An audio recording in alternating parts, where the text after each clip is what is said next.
pertama kali ketemu sama Linda itu kan 2022 ya, sebenarnya itu masih via online kan ya, ngobrol. Awalnya tuh sebenarnya waktu ngontak Linda jujur aja aku sama Jovi tuh agak skeptis ya, karena waktu itu tuh di Stock Bitstream masih jarang banget sih perempuan yang mau sharing dan memang benar-benar berkomunitas gitu ya di Stock Bitstream.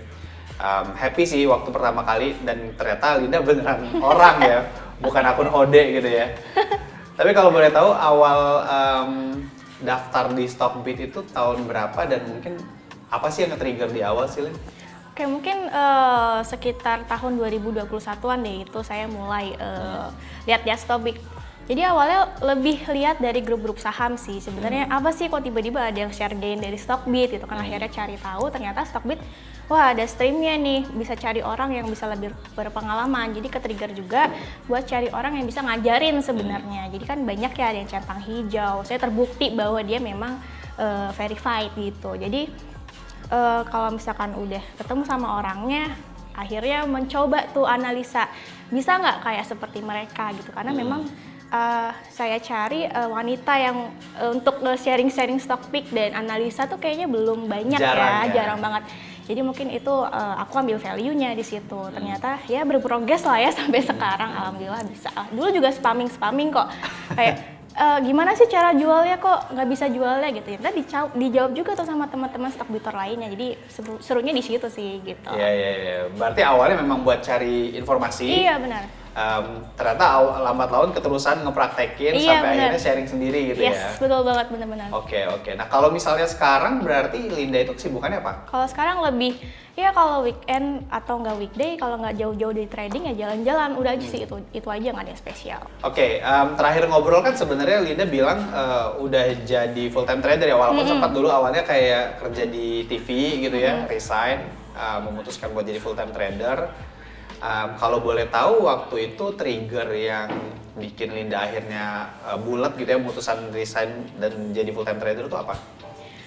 Sebenarnya lebih ke udah yakin atau belum sih pada sebelum resign, karena kan sebelumnya itu kan yang dari passive income nih dari trading, terus kedepannya tuh bakal jadi main income, dimana pertanggungjawabannya tuh lebih besar gitu kan. Jadi ceritanya tuh dulu karena lagi bekerja suka bertemu tuh sama orang-orang yang udah besar, udah sukses, bahkan masuk Forbes Indonesia gitu ya. Jadi kayak contohnya tuh Pak Chairul Tanjung misalkan gitu. Jadi mulailah ada pertanyaan bahwa yakin gak sih mereka-mereka ini tuh cuman ngelakuin hal yang saya lakukan hari ini gitu. Jadi pasti ada cara lain yang mungkin saya nggak tahu. Dan ternyata hal itu tuh ada di pasar saham. Dan itu adalah investasi. Jadi mulailah buat mendalami pasar saham dari Stockbit itu juga. Dan mulai meningkatkan core analysis ya, agar nantinya tuh lebih mandiri juga, biar tidak bergantung, dan mencari gaya trading sih sebenarnya, gaya investasi seperti apa yang lebih cocok sama saya sendiri. Akhirnya saya memutuskan untuk resign tuh. Kalau misalkan orang besar mungkin memilih untuk investasi pada wujud yang lebih besar lagi, saya memilih untuk investasi pada diri saya sendiri dari potensi yang saya miliki gitu sih. Oke. Mungkin sempat kepikiran bisnis nggak? Karena tadi kan kiblatnya ketemunya Pak Chairul Tanjung gitu iya, ya. benar-benar. Instead of bisnis malah milihnya trading gitu. Sempat pertimbangin juga nggak? Pertimbangin banget sih, soalnya bisnis kan juga hal yang penting ya, mungkin bagi para entrepreneur dan orang-orang besar di luar sana. Jadi memang dulu berpikir untuk bisnis ke diri sendiri dulu deh, karena kan hal yang mudah, satu dari HP juga bisa, itu ya bisnis investasi itulah gitu sih sebenarnya, nggak yang hal besar dulu gitu. Ya basically investasi itu juga bisa di trade sebagai bisnis ya. Betul sekali. Gitu. Dan terbukti memang sebagai full time trader pun bisa hidup dari market ya. Iya benar-benar. Di awal sempat ada kendala atau challenge nggak buat jadi full time trader? Challenge-nya besar banget ya, karena kalau misalnya kita satu nih nggak punya modal ya pasti belum bisa jadi full time trader gitu. Memang awal-awal harus cari modal dulu yang settle seberapa besar itu semungkin sesuai dengan kehidupan yang mau dijalanin sih gitu sih kalau kendalanya. Dan memang kalau full time trader kendalanya kalau nggak disiplin juga bahaya juga gitu. Nah, kita bicara modal awal nih, Lin. Kalau misalnya buat jadi full time trader di awal, Linda tuh nyiapin modal berapa sih sebenarnya? Untuk benar-benar putusin untuk jadi full time trader Yeah. tuh dulu udah dapat sekitar 100 tuh 150-an lah ya itu mulai steady, tapi itu memang kehidupan yang standar banget gitu. Yeah. Jadi kalau misalkan mau lebih dari itu ya lebih bagus gitu karena butuh cadangan lagi ya, karena nggak hanya untuk kebutuhan pokok aja nih, harus bisa nabung karena kedepannya harus bisa didedikasikan untuk nilai investasi yang lebih tinggi lagi gitu. Oke, sebagai full time investor kan waktu cukup fleksibel ya Lin ya. Itu biasanya diisi sama apa aja tuh kesibukannya? Lebih ke olahraga basket gitu atau main kucing nih, saya juga suka sama kucing, terus bahkan main game juga saya lakuin, ya itu lebih untuk menjaga psikologis aja sih, lebih stabil, fresh gitu kan. Dan dulu juga sebenarnya lucu nih ceritanya karena memang profesi sebagai full time trader mungkin akan terdengar aneh ya bagi beberapa kalangan gitu. Masih belum familiar ya? Bener banget, karena kadang-kadang lu pengangguran lo gitu-gitu kan. Apalagi di kalangan keluarga kali ya? Iya bener banget. Jadi untuk ngatasin itu, saya mulai nih, ngapain ya gitu, akhirnya bangunlah tuh bisnis kuliner biar nggak dikira pengangguran gitu. Jadi banyak waktunya buat ngulik juga ya bisnis. Iya gitu bener-bener ya? pengen mencoba juga karena harus dimulai nih kalau bisnis, kalau enggak ya mau udah sampai kapan. Tapi mana yang lebih menarik nih? Masih lebih fun di market atau udah enjoy di bisnis? Of course di market, karena bisnis kuliner itu kan masih iseng zaman dulu gitu lah. Ada rencana buat mungkin switching dari nanti kan sekarang sebenarnya trader ya. Ada rencana nggak kayak mungkin nanti ke depan lebih ke full time investing deh, lebih banyaknya mungkin di bisnis atau kegiatan lain gitu? Sebenarnya tujuan utamanya kan di pasar saham tuh investasi jangka panjang ya, yang pasti ya nantinya di masa tua itu ya pasti udah nikmatin investasi jangka panjang kayak dari dividen gitu-gitu kan. Itu sebenarnya harus sih kalau dari saya juga, cuman sekarang masih berprogres untuk cari modalnya nih gitu dari trading ini. Gitu sih. Tapi sebenarnya ini kan kita syuting waktu jam market ya. Nah, benar. Tapi kayak Linda bukan Ini tipikal bukan tipikal yang secara waktu trading tuh diharuskan tiap hari gitu ya, atau gimana sebenarnya kalau enggak, kalau saya bahkan nggak harus tiap hari karena tipenya kan lebih ke swing. Nah kalau misalkan day trade itu sebenarnya hanya untuk kebutuhan tertentu aja nih. Ada yang lagi bagus atau enggak, kalau enggak ya jangan dipaksain gitu, ngapain juga gitu. Kayak market besok kan masih ada gitu. Betul sih. Berarti memang bukan yang kayak terikat sama market banget ya, walaupun full time trader gitu ya. Iya, kalau terikat aku nggak di sini nih. Iya. Nah, kita balik lagi ke proses Linda sebagai full time trader nih, Lin. Dalam prosesnya nih, kalau misalnya untuk menganalisa saham tuh biasanya Linda tuh step by stepnya kayak gimana sih? Sebenarnya step by stepnya maunya yang simple aja, pokoknya seefektif mungkin, seefisien mungkin gitu. Jadi nggak mungkin juga ya kita checking satu-satu. Jadi akhirnya menggunakan fitur Stockbit itu yang namanya screener. Nah, screener ini sebenarnya enak nih, komplit. Jadi saya bisa customizing sedemikian rupa agar emitennya dicari itu sesuai dengan apa yang saya mau gitu. Contohnya ya itu ya, mulai pengaturan net foreign buy, terus dari volume, dari garis moving average gitu sih, gitu aja kalau mau simple-simple. Berarti prosesnya screening pakai screener, analisa by Chartbit gitu ya? Iya. Nah itu kalau misalkan sudah di screener, dicek lagi tuh kan Chartbitnya oke nggak nih, grafiknya atau indikatornya dibaca oke nggak. Itu tuh yang saya suka dari Stockbit karena terintegrasi. Mungkin banyak yang belum tahu juga sebenarnya Linda ini trading dan analisa fullnya di mobile ya sebenarnya. Ini berbeda banget daripada kebanyakan trader mungkin, atau apalagi full time trader biasanya kan identiknya tuh set PC ya, besar PC gitu. 3, 2 gitu kan. Nah ini sebenarnya yang bikin Linda sampai sekarang ya masih nyaman pakai mobile tuh apa, Lin? Nggak tahu ya, mungkin karena memang awalnya kita kenal dari device handphone. Kan lebih nyaman tuh pakai mobile, tapi memang sekarang udah mulai untuk menggunakan PC juga sih, cuman lebih untuk analisnya juga lebih ke handphone juga karena baca screening tuh enak banget di Stockbit gitu. Kalau di PC tuh hanya sebagai pendukung baca running trade ya sebenarnya gitu sih. Berarti sebenarnya basically pakai mobile Stockbit pun cukup gitu ya? Iya benar kalau untuk transaksi.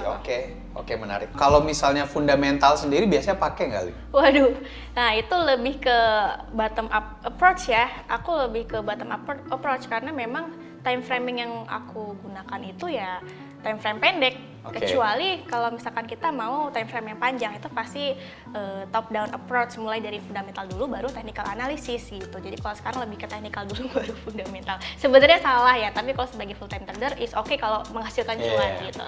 Oke, kalau misalnya untuk portofolio nih sebenarnya Linda tuh ada ngebagi alokasi porto gitu nggak sih? Mungkin ada yang jangka panjang, ada yang memang alokasinya buat trading, atau mungkin gimana sebenarnya?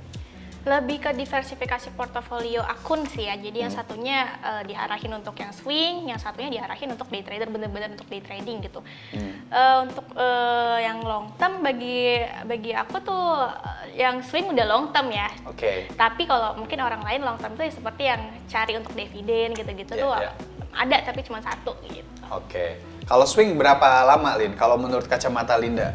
Swing itu bisa jadi ya, biasanya maksimal itu 1 bulan hingga 2 bulan tuh. Itu benar-benar yang bisa maksimal cuannya. Tapi kalau baru seminggu tuh belum maksimal, karena pergerakan market itu kan naik dan turun. Nah, begitu break baru tuh taking profitnya. Proses analisanya masih sama ya berarti ya, dari bottom up tadi ya? Kalau yang swing mungkin lebih dalam lagi ngeliatin fundamental gitu ya? Bisa jadi gitu sih. Tapi nggak terlalu juga tuh. Oh, oke. Oh, justru lebih ke ini pergerakan garis moving average-nya bagus atau enggak. Jadi itu dalam pergerakan yang mungkin long term bullish atau enggak gitu. Kalau enggak kayak bearish gitu-gitu ya saya lebih nggak usah deh trading di hal-hal yang seperti itu gitu. Karena high risk juga ya kalau bearish gitu.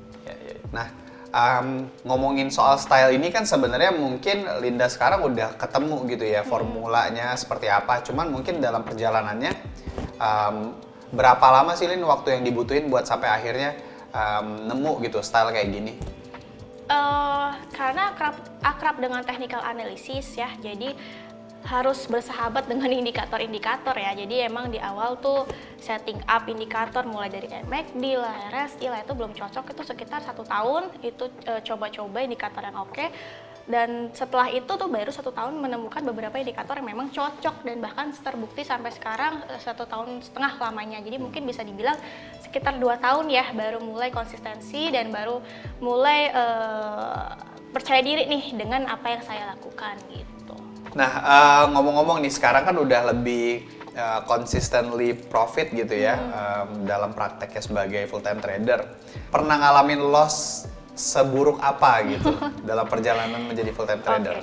Kalau awal-awal ya pasti sebagai full time trader ada tuh loss-lossnya yang mau, karena kan transaksi-transaksi kayak gitu kan kita nggak ada yang tahu ya kalau kita belum benar ilmunya kan. Tapi kalau misalnya berbicara mengenai tentang loss terbesar, yaitu ada di loss di waran gitu. Siapa sih yang tahu awal-awal kalau misalnya waran sejahat itu dan secepat itu ya kenaikan dan keturunannya. Tapi itu ada poinnya tuh. Kenapa? Karena saya nggak ada trading plan pada saat itu. Jadi memang untuk sebagai full time trader, untuk orang-orang yang menentuin untuk mau trading nih, yaitu ya salah satunya harus disiplin sama punya strategi plan. Kalau nggak bisa ya udahlah kayak saya pada zaman dulu gitu. Kalau saya hingga 30-50% itu kan besar sekali ya. Gede banget ya. Gede banget. Jadi memang harus disiplin. Oke. Tapi sekarang udah berhenti main waran atau masih? Mungkin bisa dibilang berhenti ya, karena ya udahlah nggak mau yang terlalu high risk. Tapi kalau misalkan sesuatu itu ada yang saya beli seperti waran ya pasti ada reasonable gitu loh. Maksudnya saya pastikan lagi bahwa ketika saya beli waran memang ada dasarnya gitu. Jangan kayak kemarin nggak ada plan, nggak ada apa, tiba-tiba masuk aja. Ya mungkin balik lagi sesuai preferensi lah ya. Mungkin bener. Buat Linda secara profile waran bukan sesuatu yang cocok gitu ya. Bener-bener. Jadi memang balik lagi ke diri sendiri mau cari yang seperti apa, cocoknya seperti apa. Oke, setelah berjalan mungkin kurang lebih 1,5-2 tahun gitu ya prosesnya Linda sebagai full time trader, ngerasain jatuh juga, sempat loss lumayan dalam. Sekarang juga udah ngerasa sustain ya di full time trader. Sebenarnya profesi full time trader ini recommended nggak sih buat orang-orang, Lin? Recommended. Kalau teman-teman sanggup buat belajar mengenai investasi jangka pendeknya gitu ya, day trading, harus paham lebih ke technical analysis juga ya kalau misalkan day trading, karena kalau pakai fundamental kayaknya jaraknya terlalu panjang untuk diaplikasikan gitu. Jadi memang harus perkuat core analysis dulu, mulai dari technical analysis, lalu perkuat material dan memperkuat psikologis ya. Jadi kalau misalkan 3 ini nggak sanggup ya pasti kita akan bankrupt. Bisa disebutin nggak kesalahan terbesar yang pernah Linda alami selama trading? Mungkin di masa-masa awal gitu ya, yang Linda harap mungkin teman-teman yang nantinya mau ngikutin jejak Linda sebagai full time trader tuh nggak perlu ngerasain itu. Sebenarnya bukan ke tradingnya ya, bahkan ini lebih ke experience investasi yang salah gitu. Jadi maksud aku ini lebih bijak dalam menggunakan uang, modal, dan untuk dana investasinya. Karena kalangan belakangan ini banyak sekali ya orang-orang yang mungkin investasinya itu ke hal yang mungkin skema Ponzi, MLM, padahal ada loh ini pasar saham yang itu returnnya cukup menjanjikan kalau kita bisa gitu. Jadi sebenarnya ruang lingkup pembelajaran juga itu penting ya. Nah teman-teman ini kan ada nih di Stockbit, bahwa di Stockbit ada stream di mana tuh bisa memanfaatkan teman-teman untuk ngambil experience orang lain gitu. Dan menurut aku juga stream Stockbit ini bentuk kepedulian teman-teman community biar teman-teman yang lain itu jangan salah investasi ke hal yang nggak benar gitu sih sebenarnya. Berarti kalau boleh tahu Linda sempat ngalamin ketemu sama investasi yang nggak benar gitu di awal ya? Iya, benar banget itu. Skema apa kalau boleh tahu tuh? Mungkin bukan skema ya, tapi ke broker yang tidak pernah teruji gitu. Jadi memang ini harus di highlight ya. Memang kalau mau investasi itu ya ke hal yang teruji sudah lama gitu. Karena kita kan tahu orang yang sukses besar di pasar saham itu kan udah banyak terbukti gitu. Jadi memang harus terbukti untuk melakukan investasi. Kayak dulu kan ada arisan apa gitu-gitu ya. Kalau zaman-zaman kuliah itu sayang banget sih kalau teman-teman harus lakuin itu. Lebih selektif lagi artinya ya buat ke depan ya gitu. Nah, kalau boleh di list nih, apa aja sih yang perlu disiapin sama mungkin beginner trader supaya bisa level up menjadi full time trader kayak Linda? Ini penting banget nih ya. Harus perbanyak wawasan terlebih dahulu. Jangan asal lempar modal besar tapi otak itu kosong gitu. Karena ini bukan tentang banyak-banyakan tentang keren-kerenan, tapi tentang bagaimana kita bisa survive sampai ke waktu yang lebih panjang lagi nantinya. Jadi pahamin dulu, belajar dulu, ingat bahwa kita ini sedang belajar hal baru gitu ya. Jadi learn then earn, jadi belajar dulu baru menghasilkan. Tadi kita udah dengar banyak nih dari Linda, mulai dari pengalaman awalnya belajar trading, sampai akhirnya mutusin buat jadi full time trader gitu ya, sampai mungkin ada proses jatuh bangunnya juga, plus tipsnya juga. Harapannya mungkin semoga dari ceritanya Linda bisa jadi bekal juga nih buat teman-teman, khususnya memang yang berniat buat jadi full time trader di pasar modal gitu ya. Thank you Linda buat sharingnya. Buat teman-teman juga thank you banget yang udah nontonin sampai akhir. Sampai ketemu di konten-konten Stockbit selanjutnya.